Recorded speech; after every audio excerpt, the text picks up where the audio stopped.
నమస్కారం. తీర్థయాత్ర కార్యక్రమానికి స్వాగతం. మందాకిని సలిల చెందిన చర్చితుడు నందీశ్వర ప్రమథనాథ మహేశ్వరుడు భక్తులను బ్రోచేందుకు రకరకాల పేర్లతో ప్రకటితమవుతాడు. సాగర మదనంలో ఎగజిమ్మిన గరళాన్ని మింగి గరళకంఠుడయ్యాడు. భూలోకవాసుల దాహార్తిని తీర్చేందుకు గంగను తలపై ధరించి గంగాధరుడు అనిపించుకున్నాడు. సర్వ బాధల నుంచి ముక్తిని వసంగుతూ ముక్తేశ్వరుడయ్యాడు. చంద్రుడు ప్రతిష్ఠించటం వల్ల సోమేశ్వరుడయ్యాడు. ఆ పరమశివుడు మహదేవన్గా కొలువైన ఆలయం తమిళనాడు రాష్ట్రంలోని తిరుప్పూర్ జిల్లా తిరుమురుగన్ పూండి క్షేత్రంలో ఉంది. ఆ మహదేవన్ ఆలయ విశేషాలను నేటి తీర్థయాత్ర కార్యక్రమంలో వీక్షిద్దాం.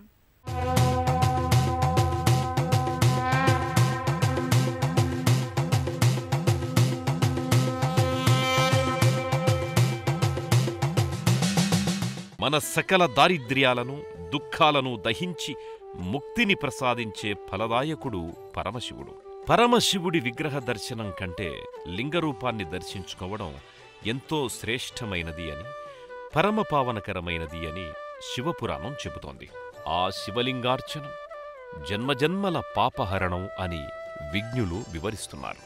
దక్షిణ భారతంలో దేవాలయాలకు నిలయమైన తమిళనాడు కోయంబత్తూరు సమీపాన ఉన్న తిరుప్పూర్ క్షేత్రంలో శివపుత్రుడు సుబ్రహ్మణ్యేశ్వరుడు ప్రతిష్ఠించిన శివలింగం దర్శనమిచ్చే అపురూప ఆలయం శ్రీ మహదేవన్ దేవస్థానం. శివా భవా మహదేవా అని భక్తుల చేత కొలిపించుకుంటున్నాడు స్వామి. సృష్టికర్త బ్రహ్మ సతీమణి సావిత్రి ఇచ్చిన శాపం కారణంగా పరమేశ్వరుడు లింగరూపాన మాత్రమే పూజలందుకుంటున్నాడు. ఈ తిరుప్పూర్ క్షేత్ర శివయ్య ఎన్నో శతాబ్దాలకు పూర్వం మురుగన్ ప్రతిష్ఠించిన శివలింగానికే భక్తులు పూజించుకుంటున్నారు. ఆ పార్వతీపతి భక్తుల అభిషేకాది అర్చనలు అందుకుంటున్నాడు. భక్తజనుల నివాళులు అందుకోవడానికే గర్భాలయంలో చక్కని పానవట్టంపై మహాదేవుడు లింగరూపంలో ప్రతిష్ఠితుడయ్యాడు. ఈ ఆలయానికి వచ్చిన తీర్థయాత్రికులు తమ గోత్ర వంశ పెద్దల పేరు మీద పూజారులచే చేయించుకునే అభిషేకాది అర్చనలు ఎంతో ఘనంగా జరుగుతాయి. స్వామివారిని అలంకరించి హారతి నీరాజనాలనిచ్చి తిరుప్పూర్ మహాదేవన్ కరుణకు పాత్రులవుతారు. వృషభారూఢాయ వృషాంకాయ నీలలోహితాయ శితికంఠాయ భస్మోద్ధూళిత విగ్రహాయ. ఇలా మనమిప్పుడూ వినకపోయినా ఆ పరమశివుడి 108 పేర్లలో కొన్ని పేర్లు ఇవి. పంచభూతాత్మజుడు అంటారు కదా. పంచభూతాలలోనూ ఉన్న ఈ ఈశ్వరుడు ఈ క్షేత్రంలో ఒక ప్రాచీన ఆరామంలో వెలుగొందుతున్నాడు. ఆ సుందరేశ్వరుని అవతారమెంత సత్యమో, ఆవిష్కారమెంత శివమో ఆయన కోవిల అంత సుందరం. సత్యం, శివం, సుందరం ఈ మూడింటి సాక్షర సాకార స్వరూపం ఈ తిరుమురుగన్ పూండి క్షేత్ర మహదేవన్ ఆలయం. ఆ ఆలయ వైశిష్ట్యాన్ని చూద్దాం. ఈ మధ్యనే కొత్తగా ఏర్పడ్డ తిరుప్పూరు జిల్లాలోని మరో శైవక్షేత్రం తిరుమురుగన్ పూండి క్షేత్రం. ఈ ఊరికి ఆ పేరు రావడంలో కూడా ఓ పవిత్ర గాథ ఉందని ఇక్కడి వారు చెబుతారు. సూరపద్మాసుర అనే రాక్షసుడు తన దురాగతాలతో మునులను వారి తపో యజ్ఞయాగాది కృత్యాలకు తీవ్ర భంగం కలిగిస్తున్నాడు. వారంతా పరమేశ్వరుడి వద్దకు వెళ్లి తమను కాపాడమని అర్థించారు. అంతటా పరమేశ్వరుడు తన కుమారుడైన కుమారస్వామిని సూరపద్మాసురుణ్ణి సంహరించి మునిగణాలను రక్షించమని పంపారు. సూరపద్మాసురుణ్ణి అతని అనుచర రాక్షసులను సంహరించిన సుబ్రహ్మణ్య స్వామి తనకు బ్రహ్మహత్యా పాతకం అంటింది కదా అని చింతించాడు. ఆ పాప పరిహారం కోసమై స్వయంగా ఒక శివలింగాన్ని ప్రతిష్ఠించాడని పురాణ కథనం. సుబ్రహ్మణ్య మురుగన్ ప్రతిష్ఠించిన శివలింగాన్ని తిరుమురుగనాథేశ్వర్ అని పిలుస్తున్నారు. ఆ శివలింగం విరాజిల్లుతున్న ఊరి పేరు కూడా తిరుమురుగన్ పూండిగా పేరుపడింది. తిరుప్పూరుకి 7 కిలోమీటర్ల దూరంలో, అవినాశీ క్షేత్రానికి 4 కిలోమీటర్ల దూరంలో ఉన్న ఈ తిరుమురుగన్ పూండికి పురాణపర చారిత్రకపర విశేషమున్నది. ఇక్కడి కుమారస్వామి ప్రతిష్ఠిత తిరుమురుగనాధీశ్వర దేవస్థానం 9వ శతాబ్దపు కాలం నాటిది. అంతటి పురావైభవాలను సంతరించుకున్న క్షేత్రమిది. ప్రసిద్ధమైన శైవ సన్యాసి సుందరమూర్తి నయనార్ వంటి వారే కాక మహర్షులైన అగస్త్యముని, మార్కండేయముని, దూర్వాస మహర్షి వంటి వారు కూడా ఈ క్షేత్రానికి వచ్చి ఇక్కడి మహదేవుణ్ణి అర్చించుకున్నారని స్థల పురాణం ద్వారా తెలుస్తోంది. ఇంతటి చరిత్ర ఉన్న తిరుమురుగన్ పూండి క్షేత్రంలోని శ్రీ మహాదేవన్ దేవస్థానం ఎంతో శిల్పయుక్తంగా అలనాటి నిర్మాణ శైలికి తగిన విధంగా ఉంది. దూరదూర ప్రాంతాల నుంచి తీర్థయాత్రికులుగా ఇక్కడికి రావడానికి ఎందరో ఆకర్షింపబడుతున్నారు. గుడ్యమందిరాలు, ప్రాకార విగ్రహాలతో, గర్భాలయ గోపురాలతో శ్రీ మహాదేవన్ దేవస్థానం పురావైభవోపేతంగా విరాజిల్లుతోంది. విశాలమైన ప్రాంగణంలో నిర్మితమైన ఈ ఆలయంలోకి ప్రవేశించి హరహర మహాదేవ శంభో శంకర మురుగా మురుగనాథేశ్వర మహాదేవ అంటూ ఆర్తిగా పరమశివుణ్ణి దర్శించుకుంటారు భక్తులు. ప్రాకార మంటపాలు, వాటిలో కొలువుదీరిన శివపార్వతులు, వారి మధ్యనున్న సుబ్రహ్మణ్య స్వామి, మురుగన్ వంటి దేవదేవుళ్ల విగ్రహాలను దర్శించుకుంటారు. ముఖమంటపం పైన వర్ణరంజితమైన నందీశ్వరుని విగ్రహం సందర్శకులను ఎంతగానో ఆకట్టుకుంటోంది. ఆ మహదేవన్ దేవస్థాన ప్రాంగణంలో దక్షిణామూర్తి, మంగళాంబిగై, గణపతి, కుమారస్వామి, కాలభైరవ, రాహుకేతు నవగ్రహ దేవతలు, చంద్ర సూర్య భగవానులు కొలువుదీరిన పలు ఉపాలయాలున్నాయి.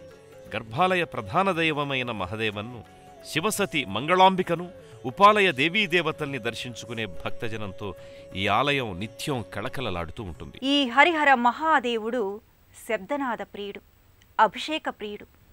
చెంబుడు నీళ్లు మీద పోస్తే శివాలెత్తి కరుణ కురిపిస్తాడు.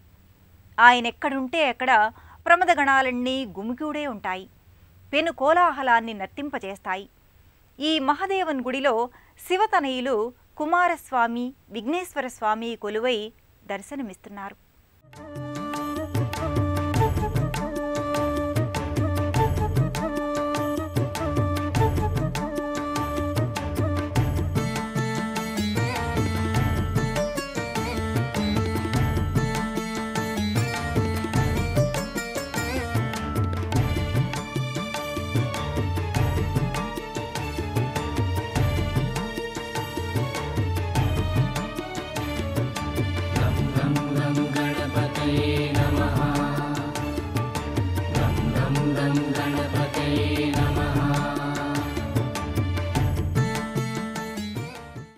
పంచభూతాత్మజుడైన పరమేశ్వరుడు వనసీమలలో, పర్వత స్థానువుల్లో, నదీ తీరాలలో ఇలా 3 విధములైన తావుల్లో నెలకొని ఉంటాడు. ఈ మహదేవన్ మైదాన ప్రాంతమే అయినా పురాణపర ప్రాశస్త్యం ఉన్న ప్రదేశంలో కొలువయ్యాడు. ఆ మహదేవన్ దేవస్థానంలో పార్వతీదేవి మంగళాంబికగా, రాహుకేతు గ్రహాది దేవతలు తదితర దేవీ దేవతల ఉపాలయాలు దర్శనమిస్తాయి.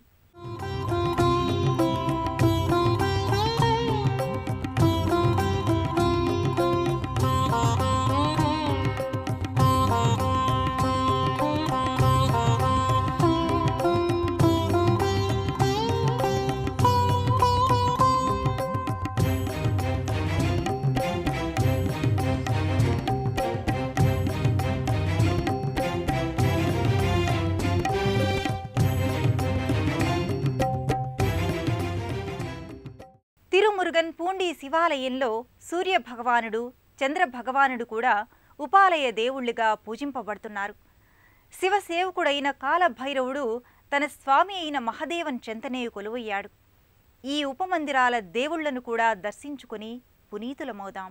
కాశికా పురాధినాథ కాలభైరవం భజే అని కీర్తించిన ఆదిశంకరాచార్యుల వారే మృత్యుదర్పనాశనం కరాళదంష్ట్రభీషణం అంటూ కాలభైరవ రూప శివదర్శనం నిజంగా మోక్షదాయకమని చెప్పారు.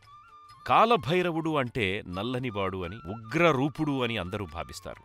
నిజానికి అతడు కాలశక్తి భైరవుడు, కాలుడి శక్తిని నియంత్రించే కాలచక్ర భైరవుడు అన్నమాట. ఈ కాలభైరవుడు శివుని అవతారం. భైరవా, కాలభైరవా, పాప వినాశక అని ఎలుగెత్తి మొరపెట్టుకుంటే కనపడే కాలభైరవుడు తిరుమురుగన్ పూండి మహదేవన్ దేవస్థానంలో ఉపమందిర దేవుడిగా దర్శనమిస్తున్నాడు. శివుడు కాలభైరవునికి తన అంశనివ్వడమే కాదు, తన ప్రాభవ వైభవాన్ని కూడా ఇచ్చాడు. శివుని హస్తాయుధాలైన త్రిశూలం, డమరుకాలే కాలభైరవుడి హస్తభూషణాలయ్యాయి. ఇదే ఆలయ ప్రాంగణంలో సృష్టి అంతటికీ వెలుగును ప్రసాదించే ప్రత్యక్ష దైవం సూర్యభగవానుడు ఒక ప్రత్యేక మందిరంలో విగ్రహరూపుడై కొలువై ఉన్నాడు. సకల జనులకు ఆరోగ్యప్రదాత అయిన ఆదిత్యుణ్ణి భక్తులు దర్శించి అర్చించుకుంటారు. నిశిరాత్రుల్లో తన చల్లని వెన్నెల వెలుగులతో ఆకాశ వీధుల్లో విహరించే చంద్రుడు కూడా చంద్రదేవుగా మహదేవన్ చెంత ఉపమందిరంలో కొలువై ఉన్నాడు. మనుషుల జాతక చక్రాన మనోకారకుడిగా ఉండే చంద్రుడు శివుని శిరోభూషణంగా కూడా ఉంటాడు. ఆ చంద్రుని ఆరాధనం కూడా శివారాధనగానే భావించిన భక్తులు చంద్రారాధన చేస్తారు. ఈ శైవ క్షేత్రంలో మరో అపురూపమైన అంశం ఏమిటంటే జాతకపర దోషాల నివృత్తికై చేసే యాగాలు, హోమాలు. ప్రత్యేకించి రాహుకేతు దోషాలకు గురైన వారికి సరైన దోష నివారణ క్షేత్రంగా ఈ క్షేత్రం వాసికెక్కింది. రాహుకేతులు నిజానికి గ్రహాలు కాదు, అందుకే వాటిని ఛాయాగ్రహాలు అన్నారు. ఛాయాగ్రహాలైనప్పటికీ ఒక వ్యక్తి జాతక చక్రంలో ఈ రాహుకేతు ఛాయాగ్రహాలున్న స్థానాలను బట్టి వివిధ రకాలైన కాలసర్పదోషాల్ని కలిగిస్తుంటారు. రాహుకేతు గ్రహాల మధ్య ఇతర గ్రహాలన్నీ బంధింపబడి ఉంటే కాలసర్పదోషంగా జ్యోతిష్యవేత్తలు నిర్ధారించారు. ఆయా జాతక దోష గ్రస్తులు దోషపరిహార పూజలు చేసుకుని ఉపశమనం పొందే అవకాశాన్ని కూడా ఈ దేవస్థానం కల్పిస్తోంది. అందుకే గ్రహదోష నివారణ పూజలకు ఈ మహదేవన్ దేవస్థానం ప్రఖ్యాతిగాంచింది. రాహుకేతు హోమాలు, దోష నివారణ యజ్ఞాలు కూడా ఇక్కడ విరివిగా జరుగుతాయి. ఇంతటి విశిష్టమైన శివాలయ దర్శనం తిరుమురుగన్ పూండి తీర్థయాత్రికుల పాలిట మహోన్నత వరప్రదాయకం. శంకరా అభయంకర శంభో మహాదేవ, ఓ పూండి మహాదేవ, నీ ఆలయ పునర్దర్శన భాగ్యాన్ని వసంగుమయా అని వేడుకుంటారు భక్తులు. సూర పద్మాసురుణ్ణి, అతని గణాన్ని హతమార్చిన కుమారస్వామి సామూహిక హత్యాదోష నివారణకై స్థాపించిన శివలింగమిది. మురుగన్ ప్రతిష్ఠించిన మహదేవన్ లింగాన్ని దర్శించుకుని ధన్యులమయ్యామని తీర్థయాత్రికులు భావిస్తారు. అందుకు తిరుమురుగన్ పూండి క్షేత్రానికి తీర్థయాత్ర చేసి పునీతులమయ్యామని సంతోషాంతరంగులవుతారు. తన కుమారుని సంరక్షించినట్లు ప్రతిక్షణం మనల్ని కూడా ఆ మహదేవన్ కాచి కాపాడుతాడని కోరుకుందాం.